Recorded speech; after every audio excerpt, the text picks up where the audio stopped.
Assalamualaikum warahmatullahi wabarakatuh. Waalaikumsalam warahmatullahi wabarakatuh. Bismillahirrahmanirrahim. Alhamdulillahi rabbil alamin. Wassalatu wassalamu ala ashrafil anbiya'i wal mursalin. Sayyidina wa maulana Muhammadin wa ala alihi wa ashabihil mujahidin at-tahirin. Amma ba'du, subhanaka la ilma lana illa ma 'allamtana innaka antal alimul hakim. La hawla wa la quwwata illa billahil aliyyil azim.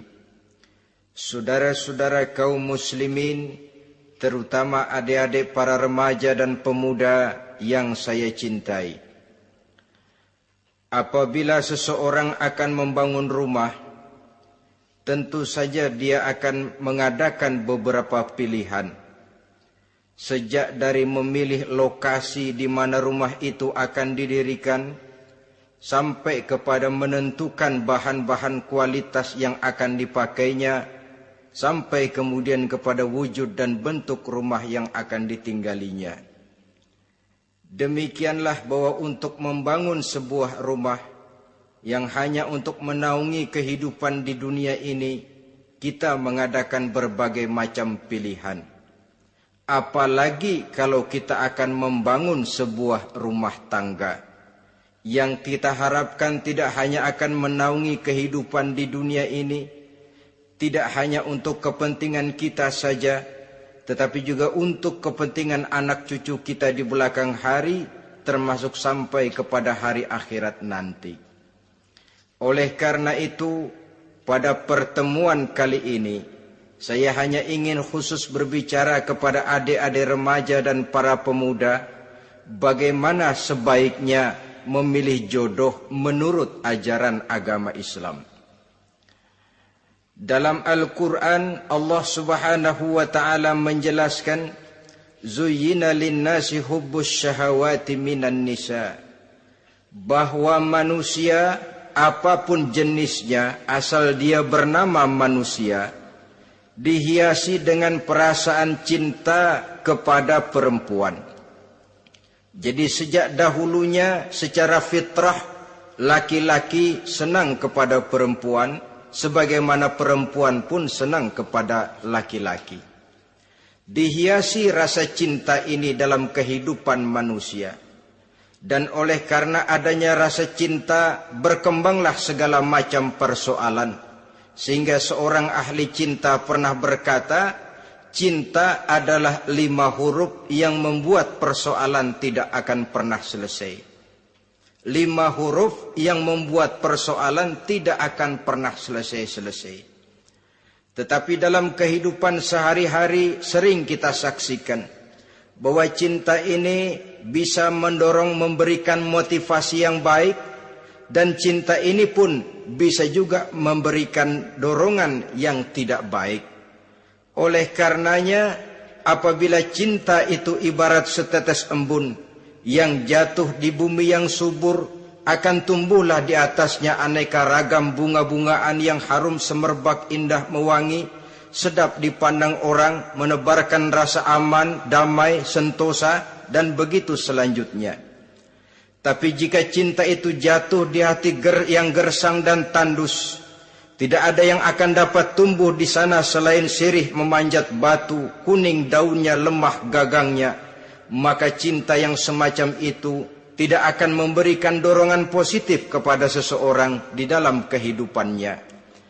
Maka lebih dahulu kita akan membicarakan cinta dalam artian yang positif ini, untuk nanti sampai kepada perempuan yang bagaimana yang harus kita cintai, atau laki-laki yang bagaimana yang harus dicintai oleh seorang perempuan. Saudara hadirin yang saya hormati, cinta dalam artian yang positif, pertama, dia selalu mendatangkan keindahan. Yang kedua, cinta itu memberikan energi atau semangat untuk berjuang. Dan yang ketiga, cinta itu selalu membawa resiko dalam bentuk pengorbanan. Maka cinta yang positif pertama melahirkan keindahan. Disinilah orang memerlukan filter atau saringan. Sebab keindahan yang didasarkan karena cinta itu merupakan satu keindahan yang relatif saja. Boleh jadi karena indah orang jadi cinta, boleh juga jadi karena cinta segala sesuatu terasa jadi indah. Namun bagaimanapun juga, kalau hati sudah diliputi oleh rasa cinta, segalanya akan terasa menjadi indah. Cinta itu adalah keindahan. Yang kedua, cinta itu energi, melahirkan dorongan dan semangat. Yang lemah bisa menjadi kuat, yang takut bisa menjadi berani, yang jauh jadi terasa dekat. Itu semua karena dorongan cinta. Dan dari energi ini lahirlah yang ketiga, bahwa cinta adalah pengorbanan. Sehingga orang berkata, berani bercinta artinya harus berani berkorban. Takut berkorban, jangan bercinta. Kalau cinta ini kita salurkan kepada nilai-nilai agama umpamanya, yang pertama, cinta mendatangkan keindahan. Kita cinta kepada agama, maka apapun yang diperintahkan oleh agama akan terasa menjadi indah. Solat akan terasa menjadi indah, puasa terasa menjadi indah, zakat terasa menjadi indah, jihad pun akan terasa menjadi indah. Persis kalau kita cinta kepada seorang gadis. Jika kita cinta kepada seorang gadis, apanya saja akan kelihatan menjadi indah. Jalannya terasa indah, lenggang-lenggoknya terasa indah, suaranya merdu padahal cemprengnya bukan main. Seluruhnya akan mendatangkan keindahan karena dasarnya sudah cinta. Cinta membawa kepada keindahan. Yang kedua, cinta itu melahirkan energi. Orang yang cinta kepada agama akan lahir tenaga dan semangatnya melaksanakan ibadah, melaksanakan puasa, melaksanakan zakat, melaksanakan solat, melaksanakan haji, bahkan melaksanakan jihad sekalipun. Cinta selamanya menimbulkan energi dan semangat. Sama saja dengan kita apabila jatuh cinta kepada seorang gadis, walaupun rumahnya jauh, katanya, gunung pun akan kudaki, lautan pun kuseberangi. Untuk apa itu? Untuk menemui apa yang kita cintai. Cinta selamanya melahirkan energi. Capek tidak terasa, lelah tidak terasa, semuanya tertutup oleh keindahan yang bernama cinta. Lalu yang ketiga, cinta membawa pengorbanan. Apabila kita cinta kepada agama, maka pengorbanan terhadap apapun yang diminta oleh agama, baik itu pengorbanan waktu, tenaga, pikiran, harta, bahkan pengorbanan nyawa sekalipun, kita tidak akan berat melaksanakannya karena cinta kita kepada agama yang kita anut ini.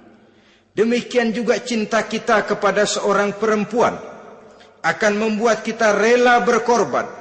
Apapun yang dia minta, jangankan kita tidak mampu, jangankan kita mampu, kita tidak mampu sekalipun, kita masih berusaha untuk mampu guna memenuhi tuntutan si buah hati belahan jantung. Kadang-kadang malam minggu si doi ngajak nonton. Umpamanya, duit tidak ada, gajian belum, kerja enggak. Timbullah inisiatif, entah sepatu kita jual ke tukang loa, entah celana mampir dulu ke tempat lain. Yang penting kita berkorban untuk memenuhi permintaan si buah hati belahan jantung. Ketika itu pengorbanan sudah tidak kita rasakan lagi.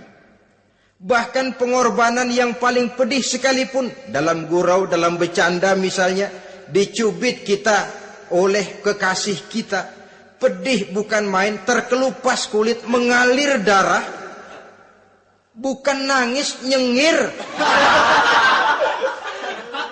malah kadang-kadang minta tambah dicubit lagi. Itulah romantikanya cinta, sanggup membuat orang berkorban, melahirkan energi dan semangat, menambah keindahan dalam kehidupan, sepanjang dia dalam artian yang positif. Kalau demikian masalahnya, di dunia yang penuh dengan perbenturan nilai sekarang ini, orang sering salah jalan bagaimana memilih jodoh untuk membangun rumah tangga yang bahagia. Jangan lupa bahwa membangun rumah tangga ini bukan hanya untuk 1-2 bulan, bukan hanya untuk 1-2 tahun, bahkan bukan cuma untuk kehidupan dunia, lebih daripada itu pun untuk menunjang kebahagiaan di akhirat. Oleh karenanya, memilih jodoh bukan satu hal yang mudah, bukan satu hal yang bisa dilaksanakan sambil lalu, tetapi memerlukan penelitian, memerlukan pengamatan yang mendalam. Apa petunjuk agama tentang itu? Dengan kata lain, bagaimana seharusnya seseorang memilih jodoh dalam kehidupannya? Ini tentu saja sumbangan moral buat adik-adik remaja dan para pemuda yang lagi kebingungan memilih jodoh, atau barangkali buat bapak-bapak yang kepengen nambah lagi.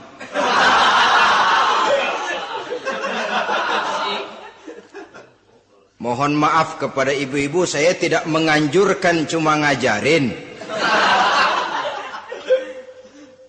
Yang pertama, menurut Nabi, nikahilah perempuan itu karena rupanya, karena hartanya, karena keturunannya, dan karena agamanya. Ada 4 motif utama di sini. Pertama, memilih jodoh, lihatlah rupanya. Lagian siapa yang kepengen dapat jodoh rupanya nggak karu-karuan? Cari rupa yang cantik, indah, dan menawan. Namun jangan lupa, saya katakan di zaman di mana sering terjadi benturan nilai seperti sekarang ini, orang sulit untuk mendapatkan keaslian. Di mana teknologi sudah sedemikian canggih, di mana ilmu kedokteran sudah sedemikian maju, maka berbagai macam rupa bisa dibentuk dengan apa yang dinamakan operasi plastik misalnya. Yang pesek bisa dibikin mancung, kuping yang kelebaran bisa dibikin sedang, pipi yang kembung sebelah bisa dibikin rata, janggut yang tidak menarik bisa dibikin bak lebah bergantung katanya. Oleh karena itu, kalau pilihan hanya tertuju kepada rupa yang cantik saja semata-mata, kita sudah melakukan satu kesalahan yang sangat besar. Sebab apa? Diperingatkan oleh Nabi melalui hadis Ibnu Majah, Bazar dan Baihaqi dari Ibnu Umar. Janganlah kamu kawini seorang perempuan karena kecantikannya, sebab kecantikan boleh jadi akan mencelakakan. Jangan juga kamu kawini perempuan karena hartanya, sebab kekayaan biasanya akan mendatangkan kesombongan. Tetapi kawinilah karena agama dan akhlaknya, karena itulah yang akan membawa kepada kebahagiaan.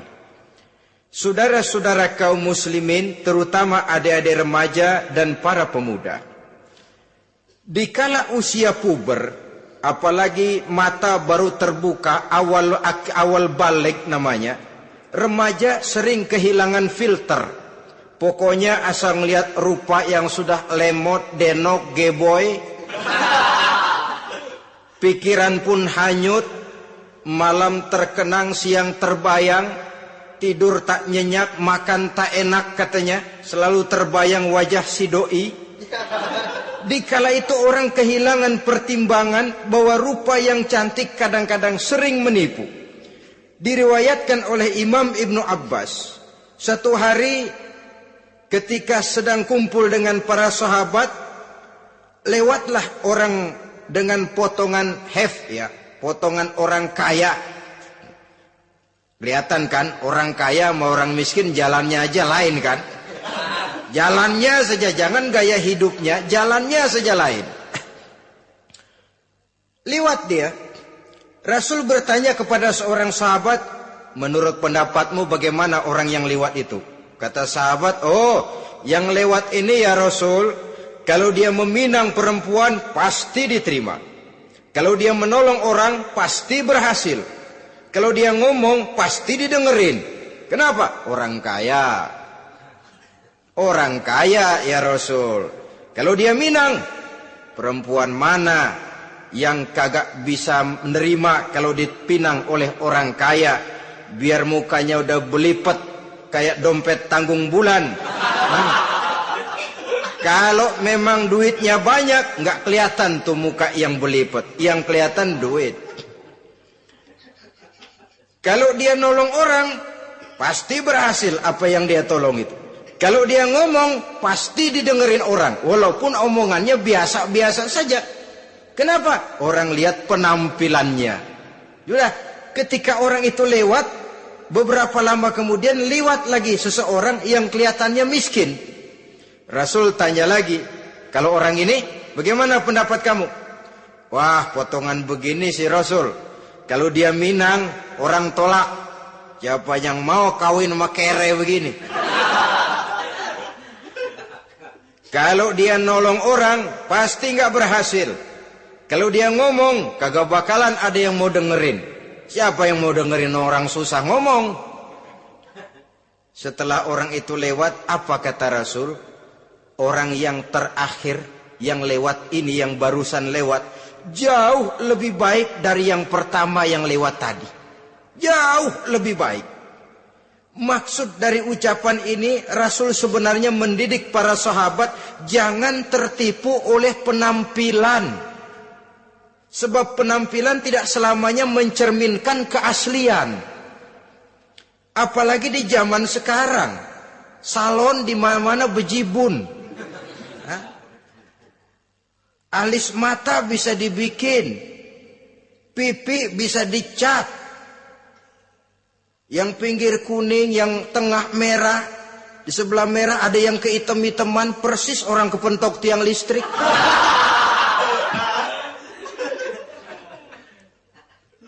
Kecantikan yang artifisial, kecantikan yang bukan alami.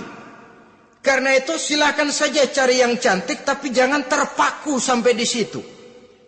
Sebab kecantikan di samping dia mudah berubah oleh pergeseran masa dan pertukaran waktu, ternyata penampilan tidak selamanya mencerminkan keaslian. Lain hari seorang sahabat pernah mengadu, "Ya Rasul, ada apa? Inna imraati la turaddu yadul lamis."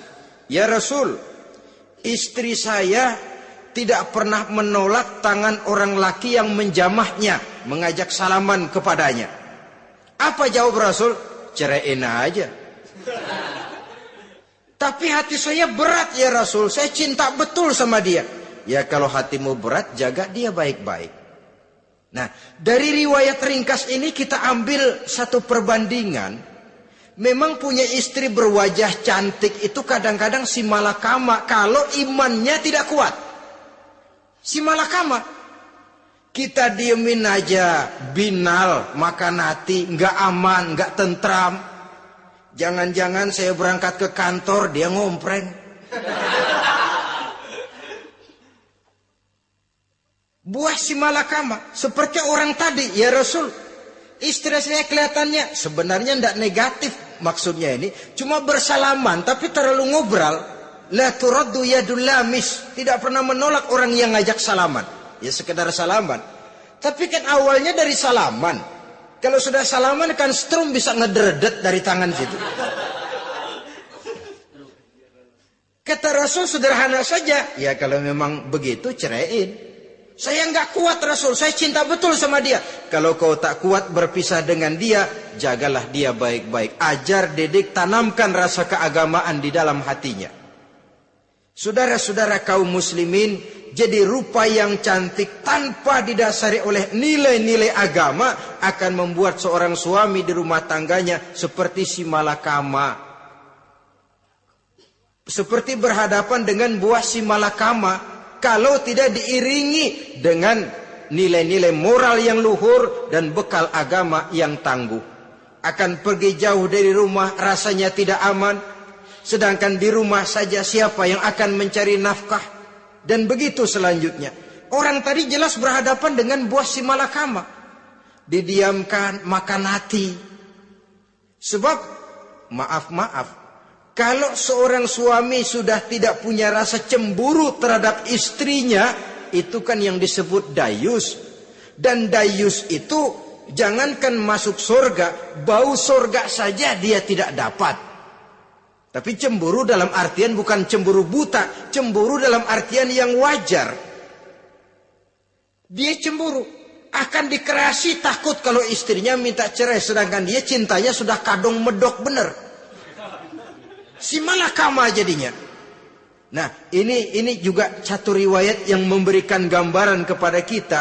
Pilihan, silakan cari rupa yang cantik saja. Cari yang cantik. Tapi kalau itu dijadikan motif utama tanpa dasar-dasar agama, saya khawatir nanti rumah tangga kita akan berhadapan dengan buah si malakama. Jadi adik-adik remaja, usaha, ikhtiar, cari yang cantik, yang kira-kira nggak membosenin, supaya kita betah tinggal di rumah, supaya kita merasa ada tempat berbagi rasa, ada tempat kita bernaung. Sebab kalau nyari bini sebini-bininya mah, ya jodoh di tangan Tuhan, kagak usah nyari juga ntar datang diri umpamanya. Iya, kalau yang datang peot. Orang harus berusaha walaupun pada akhirnya jodoh toh memang ditentukan Allah. Kan 3 hal yang kita tidak bisa menentukan itu katanya. Maut, rezeki, jodoh. Itu yang masuk mysterious problem. Problem yang misterius. Maut, misterius. Kapan kita mati, kita sendiri tidak tahu. Tahun depan, 50 tahun lagi, 100 tahun lagi, tidak pernah seorang pun diberitahu. Tapi yang pasti dia bakal datang. Kapan dan di mananya, kita tidak tahu. Bisa di rumah, bisa di masjid, ya alhamdulillah. Bisa di majelis taklim, syukur. Bisa di medan perang membela agama, bagus. Pasti dia akan datang. Maut, mysterious problem. Sesuatu yang kita tidak tahu kapan datangnya. Rezeki, gitu juga.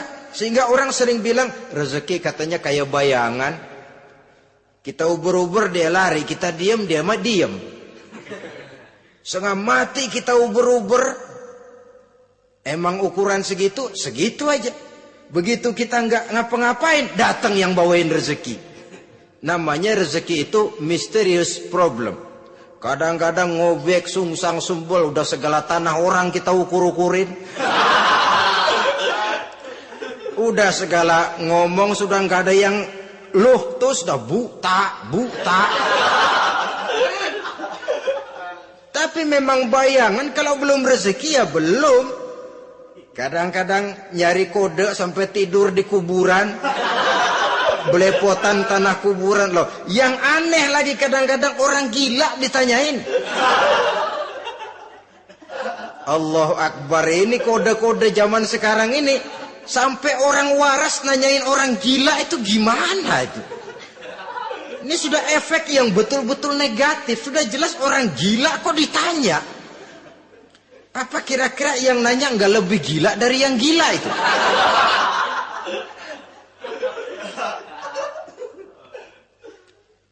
Saudara-saudara kaum muslimin, terutama adik-adik remaja dan para pemuda, jadi silakan saja cari rupa yang cantik, karena dia akan jadi tautan hati, buah hati belahan jantung, tempat kita berbagi rasa, tempat kita pulang dan tinggal di rumah tangga kita.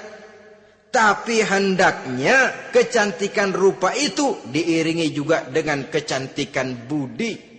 Karena itu cari rupa yang cantik. Ini pilihan utama. Yang kedua, kata Nabi, harta, cari yang kaya. Tetapi jangan lupa, jangan dijadikan pilihan utama. Karena kekayaan sering mendatangkan kesombongan. Apalagi kalau seorang pemuda mendapat istri orang kaya. hidupnya dimodali oleh istrinya, maka biasanya wibawanya sebagai seorang suami akan hilang. Akhirnya komando di tangan istri. Dikala itulah suami tidak lebih daripada prajurit yang taat kepada komando istrinya. Padahal menurut konsep Quran, ar-rijalu qawwamuna 'alan nisa, laki-laki diciptakan sebagai pembimbing bagi perempuan. Kalau nanti suatu saat terjadi benturan, sedangkan modal diberikan oleh istri, terjadilah pengungkitan. Kata istrinya apa? Lu jangan bertingkah, lu kan kawin sama gue modal lu kolor doang.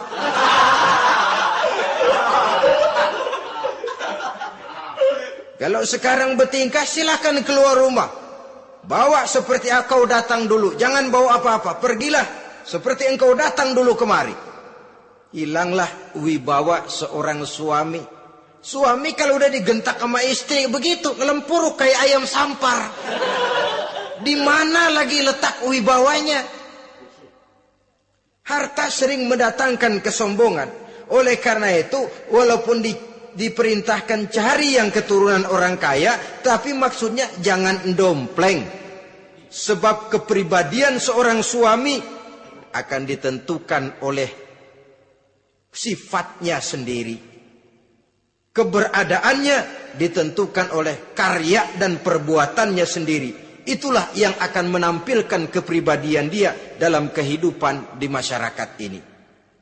Saudara-saudara kaum muslimin, terutama adik-adik remaja dan para pemuda, kan kadang-kadang di zaman sekarang kan kelas-kelas gigolo, playboy ya, nyari tante-tante kesepian, mejeng-mejeng di pinggir-pinggir jalan dengan harapan apa? Ya barter lah, tukar tambah.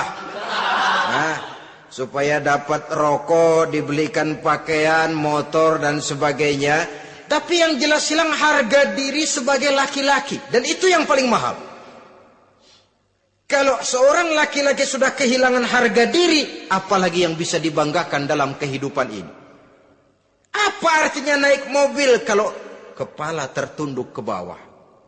Apa artinya jalan di tengah masyarakat kalau kita tidak bisa menengadah dengan satu kebanggaan? Hilangnya harga diri merupakan kehancuran awal dari sebuah pribadi yang untuk jangka panjang kita tidak akan bisa lagi berbuat banyak. Tanpa harta orang memang sulit untuk bahagia. Tapi harta semata-mata bukan merupakan jaminan bahwa orang lantas akan bahagia. Saya barangkali harus berkata, banyak orang miskin yang kaya. Tapi tidak sedikit orang kaya yang miskin. Saya ulangi ini. Banyak orang miskin yang kaya. Tetapi tidak sedikit orang kaya yang miskin. Nah, bagaimana pengertiannya? Orang miskin yang kaya, materinya sederhana, peralatan rumah tangganya sederhana, tapi hatinya kaya. Oleh karena hatinya kaya, jiwanya lapang. Sebaliknya, orang kaya yang miskin, di tengah kelimpahan materi yang berlimpah, segalanya serba ada, hatinya yang miskin. Kelimpahan materi tidak akan sanggup mengobati kemiskinan hatinya. Sehingga di tengah kehidupan yang serba ada, dia masih merasa kurang, maka dia tidak pernah cukup. Di tengah kemilauan dan gemerlapan serta glamornya rumah mewah, dia merasa hidup di tengah gurun pasir yang gersang dan tandus. Karena itu, biarlah miskin harta tapi kaya budi, daripada kaya harta tapi miskin budi. Lebih utama lagi, kaya harta, kaya budi. Itu idealnya. Dasar pilihan ketiga, sesudah rupa dan harta, menurut Nabi, keluarga. Faktor keturunan sangat menentukan. Pepatah mengatakan, buah apel akan jatuh tidak terlalu jauh dari pohonnya. Biasanya kalau bapak kalong anak kampret. Bapak nyolong, anak nyopet. Itu fotokopi. Saudara-saudara, sungguh pun demikian, faktor keluarga bukan merupakan yang paling dominan. Karena segalanya memang bergantung kepada hidayah dari Allah Subhanahu wa ta'ala. Kalau hidayah datang, bisa saja anak maling bisa jadi kiai. Kalau hidayah datang, bisa saja anak Nabi malah ikut bersama orang-orang kafir. Pada akhirnya orang mau besar atau tidak, bukan dengan jalan menyempeng kepada keturunan orang lain, tapi ditentukan oleh kepribadian dirinya sendiri. Tidak bisa kita menjadi besar dengan menyebut kebesaran orang lain. Itu sebabnya dicontohkan oleh Imam Ali pada saat beliau berkata, "Laisal fata may yaqulu kana abi, walakinnal fata may yaquluha anadha." Anak muda yang gentleman adalah anak muda yang berani berkata, "Inilah saya." Bukan anak muda yang membanggakan leluhurnya. Ini kan zaman sekarang ini lagi ngetop-ngetopnya lagu-lagu cengeng katanya dah. Sebenarnya menurut saya bukan cuma lagu cengeng yang jadi masalah. Lagu cengeng cuma satu efek dari sikap yang lebih utama dari itu, yaitu mental cengeng. Kalau mental sudah cengeng, apapun yang kita lakukan akan jadi cengeng. Tidak cuma lagu, kebudayaan yang lahir akan kebudayaan cengeng. Jadi pengusaha cengeng. Jadi pejabat cengeng. Jadi kiai cengeng. Kenapa? Mental cengeng. Di antara mental cengeng itu apa? Mengandalkan fasilitas atasan. Kalau tidak ada fasilitas dari atas, lantas tidak bisa berbuat apa-apa. Cengeng. Menjadi besar bukan karena karier pribadi, tapi karena nasib katrolan. Itu pun termasuk mental cengeng. Sedikit gagal, bagaimana sedikit jalan buntu, sedikit deadlock, lu ngapain lu melulu? Saudara hadirin yang saya hormati, jadi lebih penting dari sekedar lagu-lagu cengeng, saya malah lebih suka bicara mental cengeng ini. Mental yang cepat putus asa. Mental yang tidak mau mengeluarkan usaha maksimal. Mental yang hanya mengandalkan fasilitas. Sedangkan pribadinya tidak lebih daripada pribadi sumuhun dawu, pribadi kulo nuwun, pribadi kumaha juragan wae, pribadi oke bos, pribadi asal bapak senang. Bukankah itu semua merupakan cermin dari mental-mental yang cengeng, yang untuk jangka panjang tidak akan pernah menguntungkan daripada pembangunan bangsa dan negara yang kita cintai ini. Seseorang mau besar atau tidak, bukan dengan jalan menyempeng kepada kebesaran orang lain.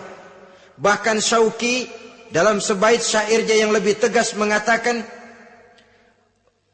wa syarrun nasi zu khumulin iza fakhartahum zakarul jaduda wa syarrun nasi wa khairun nasi zu syarafin qadimin aqama li nafsihi syarafan jadida. Generasi yang paling jelek adalah generasi pemalas. Kalau kelihatan orang lain lebih hebat dari dia, disebut-sebutnya kebesaran nenek moyangnya. Dia sendiri nggak punya prestasi apa-apa. Kerjanya cuma ngandeli babe. Kerjanya cuma menggelayuti fasilitas orang tuanya. Tanpa itu dia tidak akan punya nilai dan harga sama sekali. Ini generasi paling jelek. Kalau orang lain kelihatan lebih hebat, dia sebut nenek moyangnya. Lo sih belum apa-apa lo, baru kopral lo. Engkong gua no, komandan Hansip. Engkongnya yang disebutin. Dia sendiri tidak punya prestasi apa-apa. Jadi silahkan saja cari gadis dari keturunan keluarga yang baik-baik. Tapi jangan jadikan tendensi utama, jangan dengan niat untuk menyempeng kepada kebesarannya. Tapi paling tidak dengan niat agar mudah-mudahan dari benih yang baik ini akan lahir keturunan-keturunan yang baik pada akhirnya nanti. Itu yang kita harapkan. Bukan lalu dengan pertimbangan, weh, mertua gue bos nih, kali aja begitu gue kawin dia mampus. Ini semua warisan kan jatuh kemari semua. Kalau itu niatnya sudah jelas salah. Kita mencari perempuan dengan keturunan-keturunan yang baik dengan berharap agar anak-anak kita nanti yang akan merupakan benih cucunya akan melahirkan kebaikan-kebaikan seperti leluhurnya dulu. Saudara, pilihan yang keempat kata Nabi, agama. Ini yang paling inti. Kenapa? Agama itu motivasinya moral. Di sini segalanya ditentukan. Rupa yang baik, harta yang banyak, keluarga yang luhur. Kalau sudah dilandasi oleh agama yang rapuh, bahkan tidak beragama sama sekali, ketiga hal di atas tadi hanya akan mendatangkan malapetaka. Sekarang kan kita tertipu oleh penampilan. Padahal penampilan belum tentu kenyataan. Di jalan-jalan kita akan lebih terpesona melihat gadis pakai miniskirt di atas lutut ketimbang kita melihat gadis-gadis yang pakai jilbab. Kalau sudah pakai jilbab keliwat, yang usil banyak banget, bau sorga nih. Bau sorga katanya. Tapi kalau sudah yang pakai miniskirt itu yang lewat, itu dari ujung ke ujung mata kagak mau kedip. Laler nemplok di mata kagak dirasain. Kita terpesona oleh penampilan zahir, padahal penampilan belum tentu memantulkan hal yang sebenarnya. Tapi memang itulah watak manusia. Watak manusia, saya katakan manusia tanpa kecuali. Tetapi bergantung kepada pemikiran jangka pendek atau jangka panjang. Kalau jangka panjang yang kita pikirkan, ya tentu kita tidak akan mudah terpesona oleh hal yang zahir. Sampai-sampai Quran sendiri mengatakan budak yang hitam legam tapi beriman itu lebih baik daripada orang-orang musyrik walaupun cantik, denok, lemot, geboy. Ada lagi nggak bahasa yang lebih dari itu? Cantik, denok, lemot, geboy, bahenol, nerkom. Tapi kafir masih lebih baik budak yang hitam legam sekalipun. Kalau dia beriman. Kenapa? Rumah tangga untuk jangka panjang. So itu Islam tidak membolehkan kawin campuran dengan lain agama. Walaupun ada ayat yang mengatakan boleh kawin dengan ahlul kitab. Tapi sebagian mufassir menjelaskan bolehnya kawin dengan ahlul kitab itu dalam kondisi darurat. Dalam kondisi normal tidak bisa. Kenapa? Kalau sudah berlainan agama, akan terjadi kerancuan rumah tangga untuk jangka panjang. Bagaimana membina dalam keharmonisan di rumah tangga? Bagaimana nasib anak-anak nanti? Kadang-kadang ada keluarga, kami sih keluarga modern. Anak-anak kami berikan kebebasan untuk milih agama apa saja. Bapaknya Islam, istrinya Kristen, anaknya ada yang Hindu, Buddha. Bagus nih, keluarga pecel namanya. Bagaimana keluarga modern bisa seperti itu? Padahal seorang suami bertanggung jawab di hadapan Allah. Dia akan ditanya tentang istrinya. Dia akan dimintakan pertanggungan jawab tentang anak-anaknya. Kalau istri kita berlainan agama, mungkin terjadi pengkaplingan. Pokoknya kalau anak perempuan ikut ibu, anak laki ikut bapak. Administrasi dunia bisa begitu. Tapi akhirat, pertanggungan jawab di hadapan Allah. Bisakah kita? Sorry aja Tuhan emang janjinya begini. Saudara hadirin yang saya hormati, oleh karena itu budak legam hitam kalau beriman masih lebih baik daripada orang-orang yang tidak beriman walaupun cantik dan mempesona. Kenapa? Ini faktor agama. Ya buat 1-2 bulan bisa terwujud rumah tangga yang tentram. 2-3 tahun mungkin masih bisa bertahan, tapi sampai kapan? Sampai kapan itu akan terwujud? Pada akhirnya akan muncullah dilema yang akan sulit buat diatasi. Oleh karenanya, motif agama dijadikan stres oleh Nabi. Fasfar bizatiddin taribat yadak. Pilih agama sebagai titik sentral, sebagai pilihan utama. Kalau agamanya kuat, walaupun rupanya sederhana, tapi karena nilai agamanya kuat, dia bisa menyenangkan hati suaminya. Dia bersolek untuk kepentingan suaminya. Dia taat kepada suaminya. Harta, dia anak orang kaya untuk membantu perjuangan suaminya. Tapi kalau tidak ada modal agama, rupa yang cantik bisa menyengsarakan suami. Apalagi kalau suami kere. Istrinya sudah cantik, kaya ataupun tidak kaya kadang-kadang. Udah, suaminya suruh ngempuk di rumah bininya yang kerja. Ya kalau kerja mendingan kalau dikerjain itu.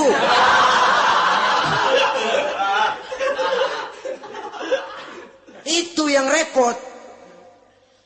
Saudara hadirin yang saya hormati, dan ini bukan satu dua kasus.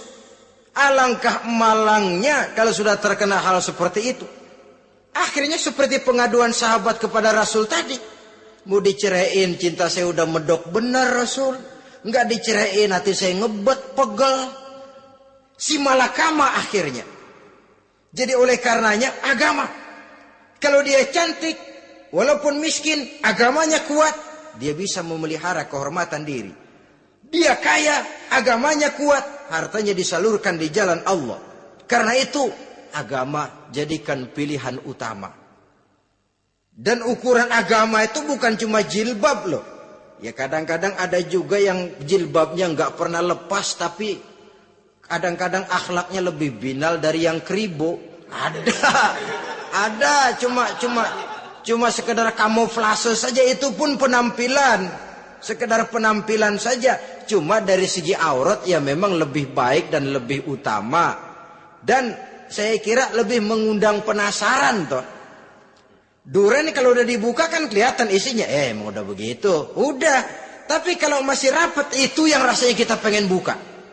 Timbul tantangan. Gue pengen tahu isinya. Rasanya juga begitu. Sama saja dengan baju. Kalau dibungkus rapat di plastik, ditaruh di etalase, adanya di toko serba ada, tahu kita barang mahal nih. Biar punya duit, kita mau nawar ragu-ragu, takut nggak cukup. Tapi kalau barang sudah dibuka di jalanan, diobral di pinggir jalan, murahan, 1.003 masih dicampur odol. Yang begitu sih biar nggak punya duit, kita berani banget tanya, nawar, megang lagi nyemek. Berat duit nih bang. Kenapa? Barang sudah terbuka. Jadi saudara-saudara, syukur kalau keempat-empatnya ini jodoh terkumpul dalam jodoh yang saudara cari. Sudah rupanya cantik, kaya, keturunan orang baik-baik, agamanya kuat. Nah, surga dunia tuh. Yang begitu cari. Kalau ada yang begitu, saya juga mau nambahin satu lagi.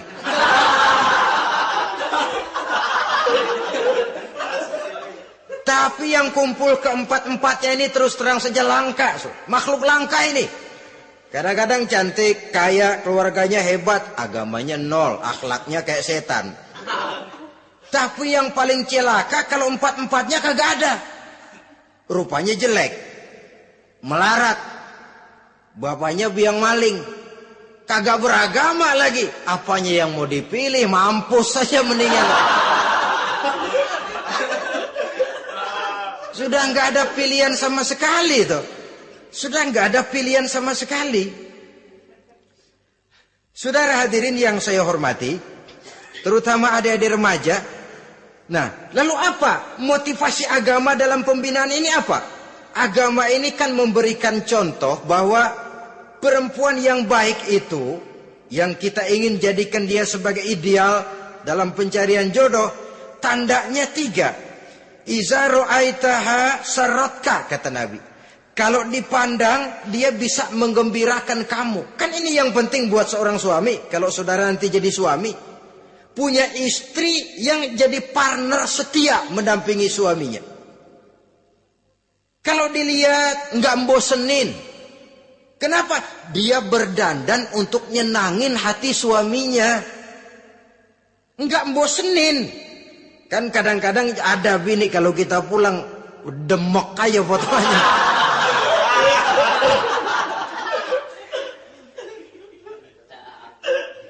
Ini yang bikin suami enggak betah di rumah ini kan yang begini. Adapun perempuan yang beragama, apabila dipandang oleh suaminya, dia pandai menyenangkan hati suaminya. Andai kata suaminya dalam kesulitan, dia tidak menambah beban kesulitan. Paling tidak dia bisa memberikan satu bantuan moral. Bantuan moral untuk mengurangi beban kesulitan daripada suaminya. Suami pulang dagang rugi, kata istrinya, romantika bang. Sekali-sekali lah, masa selamanya dagang mau untung. Besok siapa tahu untung lebih besar. Kan meringankan tuh. Kadang-kadang enggak, suami pulang dagang dari pasar panas, rugi. Sampai rumah bini pidato. Pletar-pletor. Lu dagang rugi, emang lu laki goblok.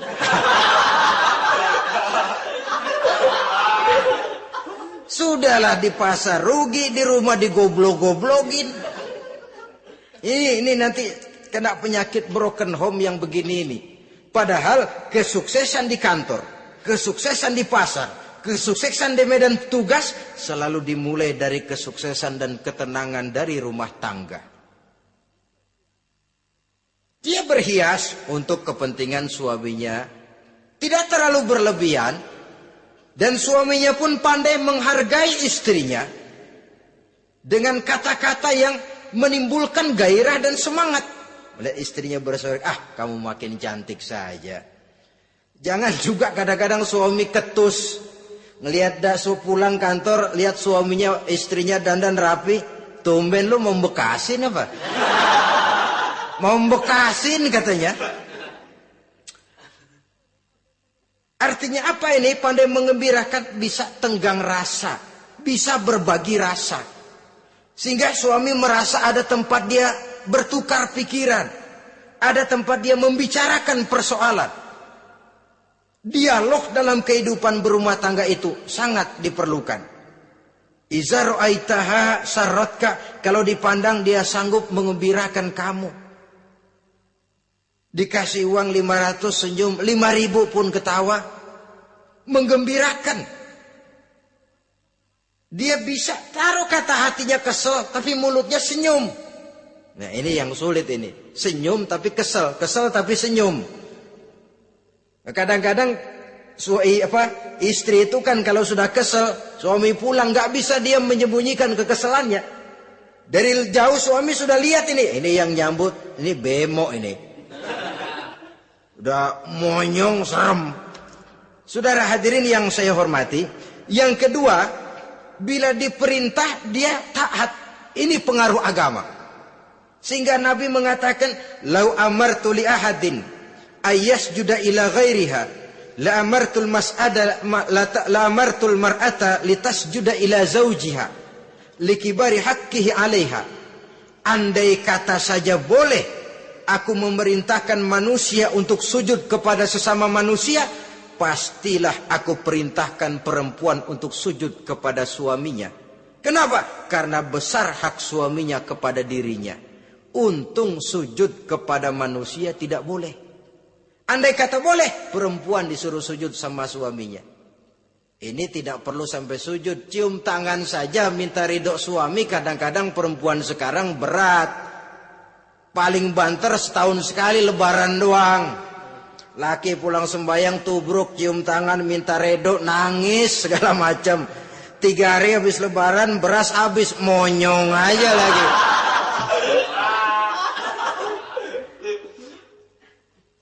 Saudara hadirin yang saya hormati, yang ketiga, akibat pengaruh agama, dia sanggup memelihara kehormatan diri dan sanggup menjaga harta suaminya. Memelihara kehormatan diri baik pada saat suaminya di rumah atau pada saat suaminya tidak ada di rumah.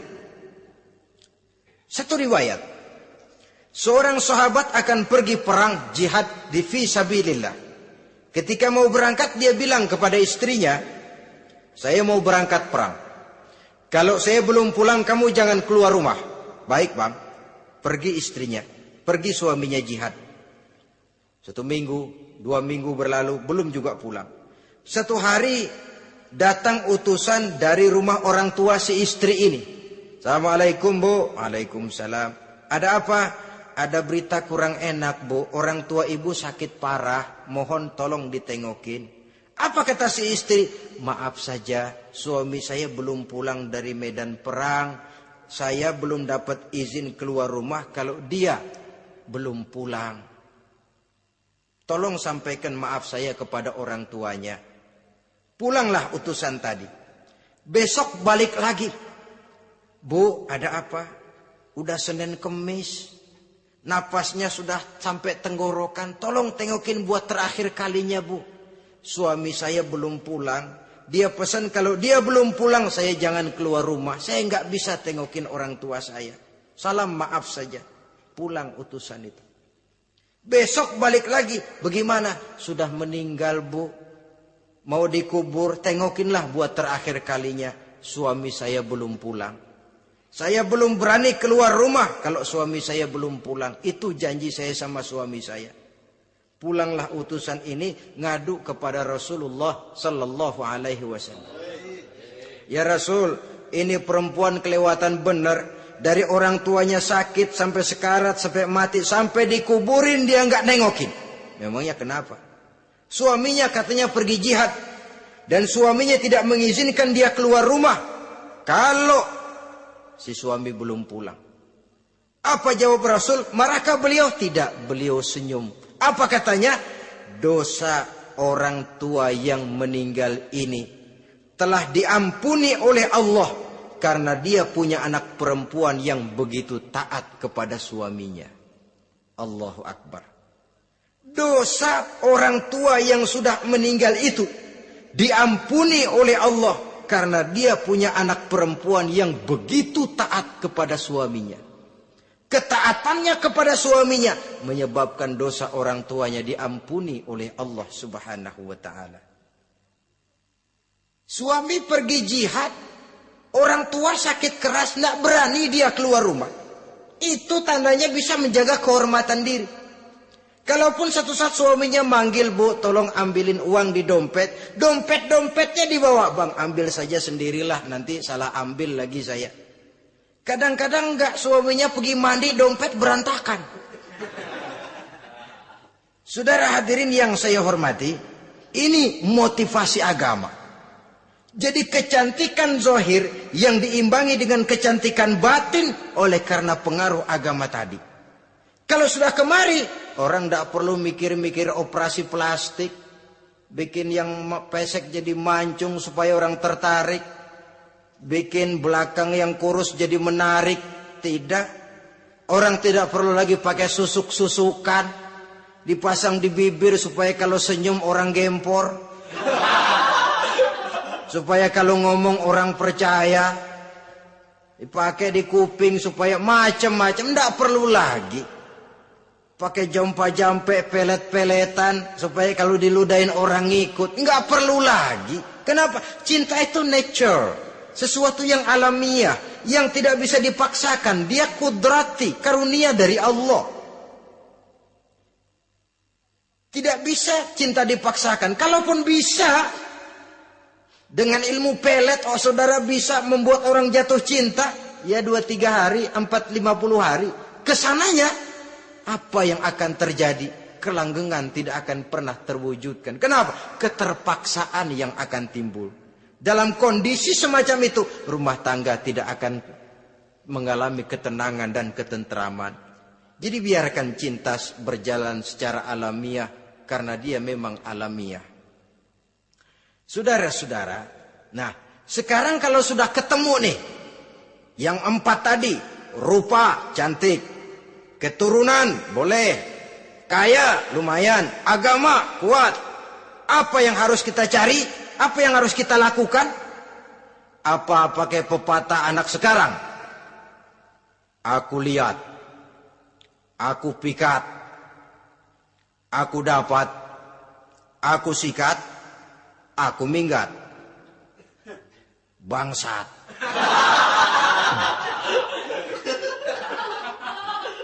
Itu kan ada moto cinta kilat begitu tuh. Cinta kilat katanya. Aku lihat, aku pikat, aku dapat, aku sikat, aku minggat. Bangsat. Atau kita harus hanyut dalam arus free love, free sex, summon liven, eksperimen dulu? Tidak. Islam menganjurkan kalau memang seret, ini rasanya ini nih, mantap gue nih. Apa yang diajarkan oleh Islam selanjutnya? Meminang, saudara-saudara. Meminang adalah langkah awal untuk mengikat tali pernikahan.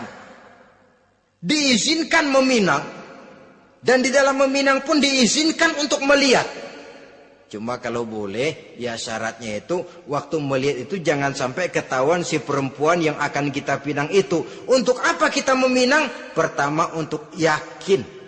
Yakin bahwa perempuan yang kita inginkan ini sudah kumpul syaratnya itu, tidak ada cacatnya. Yang kedua, untuk memperkuat tekad hidup berumah tangga. Diperlukan meminang. Adapun adat itu berbeda, tapi bahwa konsep meminang itu dalam Islam ada, itu jelas. Ya kalau mesti bawa pisang raja, pakai roti buaya, pakai martabak segede ban mobil truk segala macam, itu adat saja, ya. Tapi yang real meminang itu ada dalam Islam. Nah, bagaimana adab meminang? Setelah kita tahu anak ini cantiknya ya, keturunan baik, ya kekayaannya lumayan, agamanya kuat, pinanglah dia. Caranya boleh lihat langsung. Lihat langsung kalau bisa tanpa setahu si perempuan. Dan batas yang boleh dilihat itu muka dan tangan. Itu saja. Jadi jangan gerusak. Minta permisi Pak, saya mau ngelihat anak bapak seutuhnya. Soalnya buat saya ini nanti. Apanya aja dibedolin, jangan. Kira-kira yang boleh itu muka sama tangan.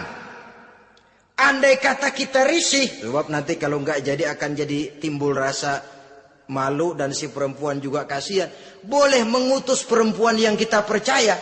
Coba kau ke sana, lihat kondisinya yang sebenarnya bagaimana. Kalau ngelihat dari jauh sih utuh, siapa tahu nanti tangannya kurang sebelah. Coba lihat sana. Saudara-saudara, kemudian boleh juga ditanyakan kepada orang tuanya. Dan dalam hal ini orang tua si gadis tidak boleh menyembunyikan aib atau cacat yang dimiliki oleh anaknya. Dia harus menceritakan apa adanya. Sampai pun kekurangan anaknya yang paling kecil sekalipun. Sebab apa? Jangan sampai istilah pepatah beli kucing dalam karung. Kedengeran suaranya doang meong-meong, begitu dibuka tuh kucing gempor sebelah kakinya nggak ada. Kan tentu kita tidak kepengen kecewa di belakang hari. Itulah perlunya meminang sebagai jembatan untuk menuju kepada pernikahan. Nah, dengan demikian kalau sudah usaha meminang ini dilaksanakan, jangan merasa sudah setengah resmi. Ini yang kadang-kadang jadi penyakit. Malah sesudah meminang harus masing-masing lebih menjaga diri, menjaga kehormatan, menjaga pergaulan. Kenapa? Agar saat memasuki jenjang pernikahan nanti merupakan jenjang yang sangat ditunggu-tunggu. Ada rasa keinginan tahu. Kalau tidak, ya udah biasa, nggak giroh lagi ngadepin perkawinan. Kenapa? Kemarin-kemarin gue udah cobain. Hilang gairah lagi. Sebab itu kalau sudah meminang, jangan merasa sudah setengah halal. Udah minang ini Kadang-kadang orang tua juga konyol. Sudah dipinang, diumbar. Lu bawa kemana kayaknya lu udah pinang. Padahal meminang itu cuma langkah awal. Sedangkan selanjutnya harus lebih berusaha menjaga kehormatan diri. Sampai pada saat nanti pelaksanaan pernikahan. Nah, saudara-saudara, terutama adik-adik remaja dan para pemuda, walaupun agak sekilas memang karena terbatasnya waktu pada pertemuan ini, mudah-mudahan bisa memberikan gambaran yang sepintas tentang bagaimana sebaiknya kita memilih jodoh di dalam membina rumah tangga yang bahagia. Semoga ada manfaatnya. Terima kasih atas segala perhatian. Mohon maaf atas segala kekurangan. Usikum wa nafsi bitaqwallah. Wassalamualaikum warahmatullahi wabarakatuh.